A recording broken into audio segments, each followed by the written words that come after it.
ನಮಸ್ಕಾರ ರಿವ್ಯೂ ಚಾನಲ್ಗೆ ಸ್ವಾಗತ. ನಾನು ಸೌಖ್ಯ ಗಾಂವ್ಕರ್. ಯತ್ನಾಳ್ ಬಣಕ್ಕೆ ತೀವ್ರ ಮುಖಭಂಗ ಆಗಿದೆ. ಡೆಲ್ಲಿಗೆ ಹೋದಂಥ ರೆಬಲ್ ಬಣಕ್ಕೆ ಹೈಕಮಾಂಡ್ ನಾಯಕರು ಬಿಗ್ ಶಾಕ್ ಕೊಟ್ಟಿದ್ದಾರೆ. ಅದರಲ್ಲೂ ಜೆ.ಪಿ. ನಡ್ಡಾ, ಅಮಿತ್ ಶಾ ಅವರ ಕಡೆಯಿಂದಾನೇ ಆಘಾತಕಾರಿ ಸಂದೇಶ ರೆಬಲ್ ಟೀಮ್ಗೆ ಸಿಕ್ಕಿರೋದು. ಹಾಗಾದರೆ ಡೆಲ್ಲಿಗೆ ಹಾರಿ ವಾಪಸ್ ಬಂದಿದ್ದಾರಲ್ಲ, ಈಗ ಇದರ ನಡುವೆ ಆಗಿದ್ದು ಏನು? ಮೋದಿ ತನಕ ತಲುಪಿದ ಕರ್ನಾಟಕ ಬಿಜೆಪಿಯ ಬಣಜಗಳ ಜಟಾಪಟಿ ವಿಚಾರ, ಅಲ್ಲಿಂದನೇ ಅಂತಿಮ ನಿರ್ಧಾರ ಅನ್ನುವಂಥ ಸುದ್ದಿ ಕೂಡ ಈಗ ಕೇಳಿ ಬರ್ತಾ ಇದ್ದು, ರಾಜ್ಯ ಬಿಜೆಪಿಗೆ ಸಂಬಂಧಪಟ್ಟಂತೆ ಹೈಕಮಾಂಡ್ ಈಗ ಬೇರೆಯದ್ದೇ ದಾರಿಯನ್ನ ಹಿಡಿದಿದೆ. ವೆರಿ ಇಂಟ್ರೆಸ್ಟಿಂಗ್ ಮಾಹಿತಿ ಮುಂದೆ ಇಡ್ತಾ ಇದೀವಿ. ಮಿಸ್ ಮಾಡದೆ ನಮ್ಮ ಚಾನಲ್ನ ಸಬ್ಸ್ಕ್ರೈಬ್ ಮಾಡಿ, ನಿಮ್ಮ ಅಭಿಪ್ರಾಯ ಕಮೆಂಟ್ ಮಾಡಿ ತಿಳಿಸಿ. ಎಸ್ ವೀಕ್ಷಕರೇ, ಮೊದಲನೇದಾಗಿ ಹೈಕಮಾಂಡ್ ನಾಯಕರು ಈಗ ರೆಬಲ್ ಬಣದ ವಿರುದ್ಧ ಕೆಂಡವಾಗಿರೋದು. ಖಂಡಿತ ರೆಬಲ್ ಬಣದ ವಿರುದ್ಧ ಕಟ್ಟುನಿಟ್ಟಿನ ಕ್ರಮ ಕೈಗೊಂಡು ಉಚ್ಚಾಟಿಸೋ ಹಂತಕ್ಕೆ ಹೋಗೋದು ಕಷ್ಟ ಅನ್ನೋದು ಗೊತ್ತು. ಮಾಡೋದಿದ್ದರೆ ಯಾವತ್ತೂ ಮಾಡಿಬಿಡ್ತಿದ್ರು.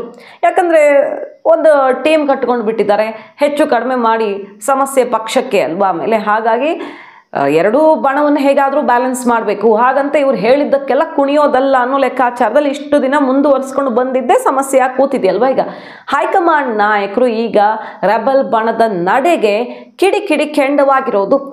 ಜನರ ಮುಂದೆ ದೊಡ್ಡ ಸುಳ್ಳನ್ನು ಹೇಳಿದ್ರ ಯತ್ನಾಳ್ ಟೀಮ್ನವ್ರು. ಹಾಗಾದರೆ ಆ ವಿಷಯ ಈಗ ಹೈಕಮಾಂಡ್ ಮೂಲದಿಂದಲೇ ಬಯಲಾಗ್ತಾ ಇದೆ. ಏನದು?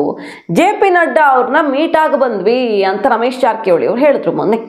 ಜಾರಕಿಹೊಳಿ ನಡ್ಡಾ ಅವ್ರನ್ನ ಭೇಟಿಯಾದ್ರು ಅನ್ನೋದು ತೀವ್ರ ಕುತೂಹಲಕ್ಕೆ ಕಾರಣ ಆಯಿತು. ಡೆಲ್ಲಿಗೆ ಹೋಗ್ತಾ ಇದ್ದ ಹಾಗೆ ಅವ್ರಿಗೆ ಮೀಟಿಂಗಿಗೆ ಚಾನ್ಸ್ ಕೊಟ್ಟಿದ್ದಾರೆ ಅಂದರೆ ಹೈಕಮಾಂಡ್ಗೆ ಹತ್ರ ಆದ್ರ ರೆಬಲ್ ನಾಯಕರು ಅನ್ನೋ ರೀತಿ ಚರ್ಚೆ ಆಯಿತು. ಆದರೆ ನಡ್ಡಾ ಅವ್ರನ್ನ ಭೇಟಿ ಮಾಡಿದ್ದೆ ಸುಳ್ಳು ಅನ್ನುವ ಸುದ್ದಿ ಈಗ ಸಿಡಿದಿದೆ. ನಡ್ಡಾ ಅವ್ರನ್ನ ಭೇಟಿ ಮಾಡಿ ಬಂದೆ ಅಂತ ಮಾಧ್ಯಮದ ಮುಂದೆ ರಮೇಶ್ ಜಾರಕಿಹೊಳಿ ಅವರು ಹೇಳಿಕೆ ಕೊಟ್ಟಿದ್ದು ಈಗ ಹೈಕಮಾಂಡ್ ನಾಯಕರ ಕಿವಿಗೆ ತಲುಪಿದ್ದು ಸೆಟ್ ಆಗಿದ್ದಾರೆ ವರಿಷ್ಠರು ಅನ್ನೋದು ಗೊತ್ತಾಗ್ತಿದೆ. ಅದು ಹೆಂಗೆ ನೀವು ಬಾಯಿಗೆ ಬಂದಂಗೆ ಮೀಟಿಂಗ್ಗಳನ್ನು ಮಾಡೋದು? ಡೆಲ್ಲಿಗೆ ಬಂದು ಮೀಟಿಂಗ್ ಮಾಡಿ ಇಲ್ಲೇನೋ ಹೈಕಮಾಂಡ್ ಅವಕಾಶ ಕೊಟ್ಟಿದೆ ಅನ್ನೋ ರೀತಿಯಲ್ಲಿ ಒಂದು ಸನ್ನಿವೇಶ ಸೃಷ್ಟಿಸೋದು ಸಾಲದು ಅಂತ ಹೈಕಮಾಂಡ್ ನಾಯಕರನ್ನ ಭೇಟಿ ಮಾಡಿದ್ದೀವಿ ಅಂತ ಸುಳ್ಳು ಹೇಳೋ ತನಕ ಹೋಗ್ತಾ ಇದೆ ಈಗ ರೆಬಲ್ ಬಣ ಅನ್ನೋದು ಈಗ ಆಕ್ರೋಶಕ್ಕೆ ಕಾರಣ ಆಗಿದೆ. ಕಟ್ಟುನಿಟ್ಟಿನ ಸಂದೇಶವನ್ನು ಕಳಿಸಿದ್ದಾರಂತೆ ಹೈಕಮಾಂಡ್ ನಾಯಕರು. ಅಮಿತ್ ಶಾ ಅವ್ರ ತನಕ ಹೋಗಿದೆ ಇದು. ಕುಮಾರ್ ಬಂಗಾರಪ್ಪ ಅವರು ಬಿ ಎಲ್ ಸಂತೋಷ್ ಭೇಟಿಯಾಗಿ ಫೋಟೋ ಹಾಕಿದ್ರು. ನಡ್ಡಾ ಅವರನ್ನ ರಮೇಶ್ ಜಾರಕಿಹೊಳಿ ಅವರು ಭೇಟಿಯಾಗಿದ್ದು ಮಾತ್ರ ಸುಳ್ಳು ಅನ್ನೋದು ಈಗ ಬರ್ತಿರುವಂಥ ವಿಚಾರ. ಅದರ ಜೊತೆಗೆ ನಿನ್ನೆ ಏನಾಯಿತು, ಬುಧವಾರ ಡೆಲ್ಲಿಗೆ ಹೋಗಿದ್ರಲ್ವ ಈ ರೆಬಲ್ ಬಣದ ನಾಯಕರೆಲ್ಲ, ಯತ್ನಾಳ್, ಕುಮಾರ್ ಬಂಗಾರಪ್ಪ ಇನ್ನಿತರರು. ಮೇಲ್ನೋಟಕ್ಕೆ ಕಷ್ಟ ಅಂತಾನೆ ಇತ್ತು. ಯಾಕಂದರೆ ಡೆಲ್ಲಿ ಎಲೆಕ್ಷನ್ ಇದೆ, ಅಲ್ಲಿ ಮೋದಿ ಅವರು ಕುಂಭಸ್ನಾನಕ್ಕೆ ಹೋಗಿದ್ದಾರೆ, ಇಲ್ಲಿ ಅಮಿತ್ ಶಾ ಬೇರೆಯವರೆಲ್ಲರೂ ಬ್ಯುಸಿ ಆಗಿದ್ದಾರೆ. ಯಾರ ಅವಕಾಶವೂ ಕೂಡ ಸಿಗುವಂಥ ಸಾಧ್ಯತೆ ಕಡಿಮೆ ಅಂತಲೇ ಹೇಳಲಾಗಿದ್ದು.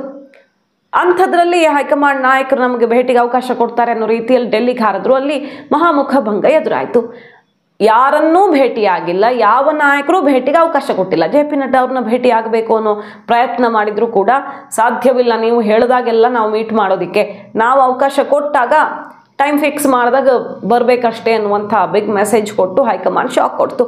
ಅಲ್ಲಿಗೆ ಈ ಅಧ್ಯಕ್ಷರ ಆಯ್ಕೆ ವಿಚಾರದಲ್ಲಿ ಒಂದು ತೀರ್ಮಾನ ಆಗಿದೆ ಹೈಕಮಾಂಡ್ ಮಟ್ಟದಲ್ಲಿ ಅನ್ನೋದು ವೆರಿ ಕ್ಲಿಯರ್ ಆಗ್ತಾ ಇದೆ. ರೆಬಲ್ ಬಣದ ನಾಯಕರು ಡೆಲ್ಲಿಲಿ ಮಾಡಿದ್ದೇನು ಅಂದರೆ ಅವರವರೇ ಮೀಟಿಂಗ್ ಮಾಡಿಕೊಂಡು ಕೊನೆಗೆ ಬೊಮ್ಮಾಯಿ ಒಬ್ಬರು ಸಿಕ್ಕಿದ್ರಂತೆ, ಬಿಜೆಪಿಯ MP ಒಬ್ಬರನ್ನ ಭೇಟಿಯಾಗಿ ಒಬ್ಬರು ಕುಂಭಮೇಳದ ಕಡೆಗೆ ಹೋದರು, ಇನ್ನಿಬ್ಬರು ಹೈದರಾಬಾದ್ ಮೂಲಕ ಕರ್ನಾಟಕಕ್ಕೆ ವಾಪಸ್ಸಾದರು. ಅಷ್ಟು ಬಿಟ್ಟರೆ ಮಾಡಿದ್ದಿನ್ನೇನೂ ಇಲ್ಲ. ನಾವು ಹೈಕಮಾಂಡ್ ಬಳಿ ಎಲ್ಲ ದೂರಿಟ್ಟಿದ್ದೀವಿ, ಅದು ಮಾಡಿದ್ದೀವಿ, ಚಾರ್ಜ್ ಶೀಟ್ ಇಟ್ಟಿದ್ದೀವಿ ಅನ್ನೋ ರೀತಿಯಲ್ಲಿ ಮಾತನಾಡಿರುವಂಥ ರೆಬಲ್ ಬಣ ಅಸಲಿಗೆ ಡೆಲ್ಲಿಯಲ್ಲಿ ಯಾರನ್ನೂ ಭೇಟಿಯಾಗೋದಕ್ಕೆ ಅವಕಾಶವನ್ನೇ ಪಡ್ಕೊಂಡಿಲ್ಲ. ಹೈಕಮಾಂಡ್ ನಾಯಕರು ಛೀಮಾರಿ ಹಾಕಿದ್ದಾರೆ ಅನ್ನುವಂಥ ಸುದ್ದಿ ಈಗ ಕುತೂಹಲಕ್ಕೆ ಕಾರಣ ಆಗಿದೆ. ಹಾಗಾದರೆ ವಿಜೇಂದ್ರ ಟೆನ್ಷನ್ನೇ ಇಲ್ವಾ? ಖಂಡಿತ ಟೆನ್ಷನ್ ಇದೆ. ಅಷ್ಟು ಸಲೀಸಾಗಿ ಬಿಡೋಕೆ ರೆಡಿ ಇಲ್ಲ. ಬಟ್ ರೆಬಲ್ ಬಾಣದ ಮೇಲೆ ಅಮಿತ್ ಶಾ ಅವ್ರು ಗರಂ ಆಗಿದ್ದಾರೆ. ಇದು ಯಾಕೋ ಎಲ್ಲೇ ಮೀರ್ತಾ ಇದೆ ಅಂತ. ಹಿಂದೆ ಕೂಡ ಯತ್ನಾಳ್ ಅವರ ವಿರುದ್ಧ ಶಿಸ್ತು ಕ್ರಮದ ಎಚ್ಚರಿಕೆಯನ್ನು ಸ್ವತಃ ಅಮಿತ್ ಶಾ ಅವ್ರು ಕೊಟ್ಟಿದ್ರು, ಆದರೆ ತಗೊಳ್ಳಿಲ್ಲ. ಯಾಕಂದರೆ ಬೊಮ್ಮಾಯಿ ಅವರು, ಪ್ರಹ್ಲಾದ್ ಜೋಶಿ ಅವರು, ಬೇರೆ ಬೇರೆ ಪ್ರಮುಖ ನಾಯಕರು, ಬಿಜೆಪಿಯ MP ಹೋಗಿ ಅಮಿತ್ ಶಾ ಅವ್ರ ಬಳಿ ಉಚ್ಚಾಟನೆ ಅಂತ ಕ್ರಮ ಕಾಸ್ಟ್ಲಿ ಆಗತ್ತೆ ಪಕ್ಷಕ್ಕೆ, ಯತ್ನಾಳ್ ವಿರುದ್ಧ ಇಂಥ ಕ್ರಮ ಕೈಗೊಂಡ್ರೆ ಸುಮಾರು ಜನ ಎಲ್ಲ ಸೇರ್ಕೊಂಡು ಬಿಡ್ತಾರಲ್ಲ ಅನ್ನುವಂಥ ವಿಷಯವನ್ನ ಎಚ್ಚರಿಸಿ ಬಂದರು. ಸೊ ಕ್ರಮ ಕೈಗೊಳ್ಳಿಲ್ಲ. ಬಟ್ ಅಮಿತ್ ಶಾ ಅವ್ರಿಗೆ ಆ ವಿಚಾರ ಇನ್ನೂ ಮನಸ್ಸಲ್ಲಿದೆ, ಎಲ್ಲ ಮೇರ್ತಿದ್ದಾರೆ ಅಂತ. ಈಗೇನು ಮಾಡ್ತಾರೆ ಹಾಗಾದರೆ? ಈಗಲೂ ಉಚ್ಚಾಟನೆ ಅಂತಹ ಕ್ರಮ ಕಷ್ಟವೇ ಪಕ್ಷಕ್ಕೆ? ಹಾಗಂತ ಅಧ್ಯಕ್ಷ ಕುರ್ಚಿಗೆ ವಿಜಯೇಂದ್ರ ಮರು ಆಯ್ಕೆ ಮಾಡುವಂಥ ನಿರ್ಧಾರ ಆಗಿದೆ ಅನ್ನೋದು ಶಿವರಾಜ್ ಸಿಂಗ್ ಚೌಹಾಣ್ ಅವರ ಮೂಲಕವೇ ಮೆಸೇಜ್ ಬಂದಿದೆ ಅಂತ ಸುದ್ದಿ ಬಂತಲ್ಲ. ಈಗ ಕಡೆ ಕ್ಷಣದಲ್ಲಿ ಏನಾದರೂ ಆಗಲಿ ಇದನ್ನು ಬದಲಾಯಿಸಲೇಬೇಕು ಅಂತ ಬೊಮ್ಮಾಯಿ ಅವರು ಅಶೋಕ್ ಅವರು ಕೂಡ ಪ್ರಯತ್ನಿಸ್ತಿದ್ದಾರೆ ಅನ್ನೋದು ಸುದ್ದಿ. ಅಶೋಕ್ ಅವರಿಗೆ ಹೈಕಮಾಂಡ್ ಟೈಮ್ ಕೊಟ್ಟಿದೆ, ಕೇಳಿದ್ರು ಅವರು ಟೈಮ್ ಕೊಟ್ಟಿದೆ. ಅವರು ನಿಷ್ಠರು, ನಾವು ಪಕ್ಷನಿಷ್ಠರು, ತಟಸ್ಥ ಬಣದವರು ಅನ್ನೋ ರೀತಿಯಲ್ಲಿ ಗುರುತಿಸ್ಕೊಂಡಿದ್ದಾರಲ್ಲ ಬೊಮ್ಮಾಯಿ ಅವರು ಮತ್ತು ಅಶೋಕ್ ಅವರು ಸಪರೇಟ್ ಆಗಿ ಹೈಕಮಾಂಡ್ ನಾಯಕರನ್ನ ಭೇಟಿ ಮಾಡ್ತಾ ಇದ್ದು ಶತಾಗತಾಯ ವಿಜಯೇಂದ್ರ ಬೇಡ ಅನ್ನುವಂಥ ರಿಪೋರ್ಟನ್ನೇ ಅವರು ಇಡ್ತಿದ್ದಾರೆ ಅನ್ನೋದು ವಿಷಯ. ರೆಬಲ್ ಬಣದ ಜೊತೆಗೆ ಇವರು ಗುರುತಿಸ್ಕೊಳ್ಳದೆ ಇದ್ರು ಕೂಡ ವಿಜಯೇಂದ್ರ ಬೇಡ ಅನ್ನೋ ಪಟ್ಟನ್ನ ಈ ಸೀನಿಯರ್ಸ್ ಕೂಡ ಹಿಡಿತಾ ಇರೋದು. ಹಾಗಾಗಿ ಈಗ ಹೈಕಮಾಂಡ್ ಯಾವ ರೀತಿ ಇದೆಲ್ಲವನ್ನ ಸರಿ ಮಾಡುತ್ತೆ ಅನ್ನೋದೇ ಕುತೂಹಲ. ಇದರ ನಡುವೆ ನೋಡಿ ಬಲಾಬಲದ ಲೆಕ್ಕಾಚಾರ ಶುರುವಾಗಿದೆ. ಯಾರಿಗೆ ಎಷ್ಟು ಬಲ ಇದೆ ಹಾಗಾದ್ರೆ ಅಂತ. ಪಕ್ಷದ ಹೈಕಮಾಂಡ್ಗೆ ಬೇಕಾಗಿರೋದೇನು, ರಾಜ್ಯದಲ್ಲಿ ಪಕ್ಷಕ್ಕೆ ಯಾರಿಗೆ ಹೆಚ್ಚು ಬಲ ಇದೆ ಅನ್ನೋದನ್ನೇ ಅಲ್ವಾ ನೋಡೋದು. ವಿಜಯೇಂದ್ರಗೆ ಯಾರ್ಯಾರು ಬಲ ಇದೆ ಈಗ? ಶಾಸಕರ ಪೈಕಿ ಸುಮಾರು ಅರ್ಧಕ್ಕೂ ಹೆಚ್ಚು, 30ರಿಂದ 35, 40 ತನಕ ಶಾಸಕರ ಬಲ ಇದೆ. ಹಾಗೆ ಮಾಜಿ ಶಾಸಕರು ಸುಮಾರು ಸೀನಿಯರ್ಸ್ ಎಲ್ಲ ಇವರ ಟೀಮಲ್ಲೂ ಕೂಡ ಮೀಟಿಂಗ್ಗಳನ್ನು ಮಾಡ್ತಿದ್ದಾರೆ, ನೋಡ್ತಾ ಇದ್ದೀವಿ ವಿಜಯೇಂದ್ರ ಪರವಾಗಿ.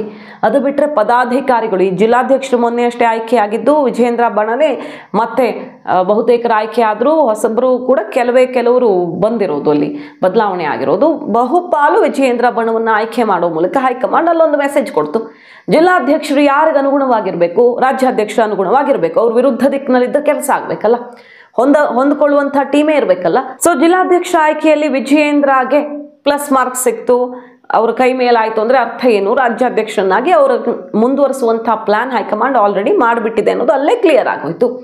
ಆದರೆ ರೆಬಲ್ ಬಣ ಮಾತ್ರ ಬಿಡ್ತಾ ಇಲ್ಲ, ಪಟ್ಟು ಸಡಿಲಿಸುವಂಥ ಲಕ್ಷಣ ಕಾಣಿಸ್ತಾ ಇಲ್ಲ.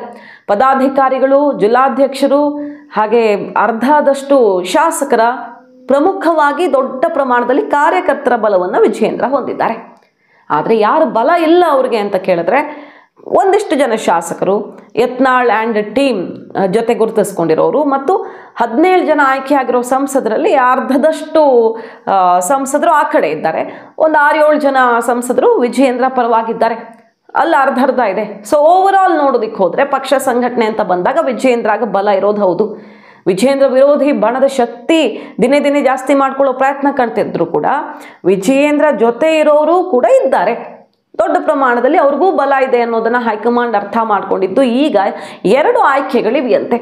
ಮೋದಿಯವರೇ ಇದನ್ನು ತೀರ್ಮಾನ ಮಾಡ್ತಾರೆ ಅಂತ ಮೋದಿ ತನಕ ಕರ್ನಾಟಕ ಬಿಜೆಪಿ ಇಶ್ಯೂ ಹೋಗಿದೆ. ಈಗ 2 ಆಯ್ಕೆಗಳು, ಈಗ ವಿಜಯೇಂದ್ರ ಮುಂದುವರಿಯೋದು ಅನ್ನೋ ರೀತಿ ಹೈಕಮಾಂಡ್ ನಾಯಕರು ಅಮಿತ್ ಶಾ, ನಡ್ಡಾ ಲೆವೆಲಲ್ಲಿ ಫೈನಲ್ ಆಗಿದೆ ಅಂತ ಏನು ಹೇಳಲಾಗ್ತದೆ, ಅದನ್ನು ಮಾಡೋದು.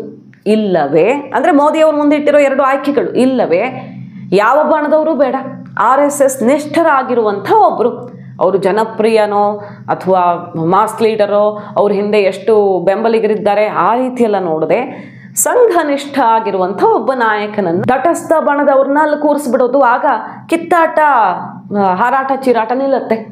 ಎಲೆಕ್ಷನ್ ಟೈಮ್ ಬಂದಾಗ ಯಾರ ನಾಯಕತ್ವ ಅಂತ ನೋಡ್ಕೊಂಡು ಅವರ ಕೈಗೆ ಬಲ ತುಂಬಿದ್ರಾಯ್ತು. ಅಲ್ಲಿ ತನಕ ಕೊನೆ ಪಕ್ಷ ಅವ್ರ ಕಾಲು ಇವ್ರು ಎಳೆಯೋದು, ಇವ್ರ ಕಾಲು ಮತ್ತೊಬ್ರು ಎಳೆಯೋದು ನಿಂತು ಹೋಗುತ್ತೆ ಅನ್ನುವಂಥ ಲೆಕ್ಕಾಚಾರ. 2 ಆಯ್ಕೆಗಳಿರೋದು. ವಿಜಯೇಂದ್ರ ಮುಂದುವರಿಸೋದು, ಉಳಿದವ್ರ ವಿರುದ್ಧ ಕ್ರಮ ಕೈಗೊಳ್ಳೋದು, ಇಲ್ಲವೇ ತಟಸ್ಥವಾಗಿರುವಂತಹ ಯಾವ ಬಣದಲ್ಲೂ ಗುರುತಿಸ್ಕೊಂಡಿರದ ಒಬ್ಬ RSS ನಿಷ್ಠನನ್ನು ಕೂರಿಸೋದು. ಇಂಥದ್ದೊಂದು ವಿಚಾರ ಕೂಡ ಈಗ ಕೇಳಿ ಬರ್ತಾ ಇದ್ದು ಮೋದಿಯವ್ರ ತನಕ ಹೋಗಿದೆಯಂತೆ. ಇದು ಈಗ ಮೋದಿಯವರೇ ಈ ಡೆಲ್ಲಿ ಎಲೆಕ್ಷನ್ ರಿಸಲ್ಟು ಅದು ಇದು ತಲೆಬಿಸಿಯಲ್ಲಿರೋದ್ರಿಂದ ಎಲ್ಲ ಮುಗಿತಾ ಇದ್ದ ಹಾಗೆ ಸ್ವತಃ ಪ್ರಧಾನಿಯೇ ಇದನ್ನು ಕ್ಲಿಯರ್ ಮಾಡ್ತಾರೆ ಅನ್ನೋ ಮಟ್ಟಿಗೆ ಡೆಲ್ಲಿ ಮೂಲಗಳಿಂದ ಕೇಳಿ ಬರ್ತಿರುವಂಥ ಮಾಹಿತಿ. ಈಗ ನೋಡಿ, ಶಾಸಕರ ಶಕ್ತಿ ಪ್ರದರ್ಶನ ಶುರುವಾಗಿದೆ ವಿಜಯೇಂದ್ರ ಪರವಾಗಿ. ಖಾಸಗಿ ಹೋಟೆಲಲ್ಲಿ ದೊಡ್ಡ ಮಟ್ಟದಲ್ಲಿ ಒಂದು ಕಾರ್ಯಕ್ರಮ ಮಾಡೋದಕ್ಕೆ ವಿಜಯೇಂದ್ರ ಪರವಾಗಿರುವ ಟೀಮ್ ರೆಡಿ ಆಗಿದೆ. ಈಗ 100ಕ್ಕೂ ಅಧಿಕ ಶಾಸಕರು ಪ್ಲಸ್ ಮಾಜಿ ಶಾಸಕರು ಇಬ್ಬರು ಸೇರಿ 100ಕ್ಕೂ ಅಧಿಕ ಜನರನ್ನು ಅಲ್ಲಿ ಸೇರಿಸೋದು, ಪಕ್ಷದ ಪ್ರಮುಖರನ್ನು ಅಲ್ಲಿ ಸೇರಿಸಿ ವಿಜಯೇಂದ್ರಗೆ ಶಕ್ತಿ ತುಂಬೋದು, ಅಧ್ಯಕ್ಷರಾಗಿ ಮುಂದುವರಿಸಬೇಕು ಮತ್ತು ಯತ್ನಾಳ್ ಆ್ಯಂಡ್ ಟೀಮ್ ಉಚ್ಚಾಟನೆ ಮಾಡಲೇಬೇಕು ಅನ್ನುವಂಥ ನಿರ್ಣಯವನ್ನು 100 ಪ್ರಮುಖರ ಸಭೆಯಲ್ಲಿ ತಗೊಳ್ಳೋದು. ಅದರಲ್ಲಿ ಅರ್ಧದಷ್ಟು ಶಾಸಕರು, ಅರ್ಧದಷ್ಟು ಮಾಜಿಗಳು, ಇವರೆಲ್ಲ ಸೇರಿ ಮೀಟಿಂಗ್ ಮಾಡೋದು ಅನ್ನೋ ತೀರ್ಮಾನ ಆಗಿದೆ. ಜೊತೆಗೆ ಯತ್ನಾಳ್ ವಿರುದ್ಧ ಈಗ ವಾಗ್ದಾಳಿಯನ್ನು ಮುಂದುವರಿಸ್ತಾ ಇದ್ದಾರೆ. ಯಾವ ರೀತಿ? ಭ್ರಷ್ಟಾಚಾರ ಮತ್ತೊಂದು ಅಂತ ಹೇಳ್ತಾರಲ್ಲ ಯತ್ನಾಳು, ಹಿಂದೆ ಅವರು ಟಿಪ್ಪರ್ ಕ್ಲೀನರ್ ಆಗಿದ್ರು, ಅವರು ಇಷ್ಟು ಶ್ರೀಮಂತರಾಗಿ ಶಿಕ್ಷಣ ಸಂಸ್ಥೆಗಳು ಸಕ್ಕರೆ ಕಾರ್ಖಾನೆಯ ಮಾಲೀಕರೆಲ್ಲ ಆಗಿದ್ದು ಹೆಂಗೆ ಹಾಗಾದರೆ ಅನ್ನುವಂಥ ಕೆಲವು ಸೀಕ್ರೆಟ್ಗಳನ್ನು ಸಿಡಿಸ್ತಾ ಇದ್ದಾರೆ ಯತ್ನಾಳ್ ವಿರುದ್ಧ. ಅವರ ಮಗನ ಪ್ರಭಾವ ಅಲ್ಲಿ ಸಹಕಾರಿ ಸಂಘದಲ್ಲಿ ಮತ್ತು ಯತ್ನಾಳ ಬೆಳೆದ ರೀತಿ ಇದು ಎಲ್ಲಿಂದ ಬಂತು ಮತ್ತೆ ಅನ್ನುವಂಥ ಸವಾಲು ಹಾಕಿದ್ದಾರೆ. ಯತ್ನಾಳ್ ಅವರು ಟಿಪ್ಪರ್ ಕ್ಲೀನರು, ಬಸ್ ಕಂಡಕ್ಟರ್ ಕೆಲಸ ಮಾಡಿದವರು. ಈಗ ಬಿಜಾಪುರದಲ್ಲಿ ಶಿಕ್ಷಣ ಸಂಸ್ಥೆಗಳಿವೆ, ಕಲಬುರಗಿಯಲ್ಲಿ ಸಕ್ಕರೆ ಕಾರ್ಖಾನೆ ಮಾಲೀಕರಾಗಿದ್ದಾರೆ. ಇದೆಲ್ಲ ದುಡ್ಡು ಹಾಗಾದರೆ ಸುಮ್ಮನೆ ಬಂತ?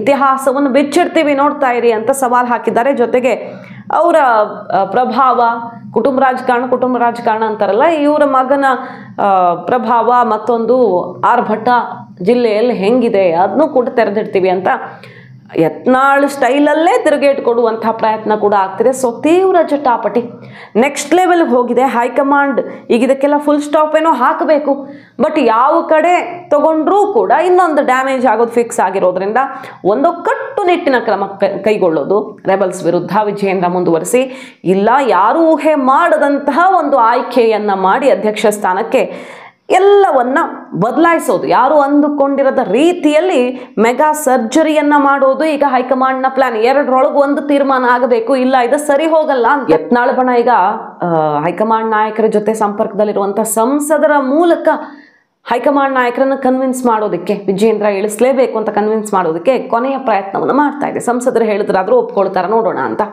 ಈ ಕಡೆ ಸ್ವತಃ ಯಡಿಯೂರಪ್ಪನವರೇ ಅಮಿತ್ ಶಾ ಅವ್ರ ಜೊತೆಗೆ ಮಾತನಾಡಿದ್ದಾರೆ ಅನ್ನುವಂಥ ವಿಚಾರವೂ ಕೇಳಿ ಬರ್ತಾ ಇದ್ದು, ಡೋಂಟ್ ವರಿ ಅನ್ನುವ ಅಭಯ ಹೈಕಮಾಂಡ್ನಿಂದ ಸಿಕ್ಕಿದೆ ಅನ್ನೋ ವರದಿಗಳು ಕೂಡ ಹೊರಗಡೆ ಬರ್ತಿರೋದು.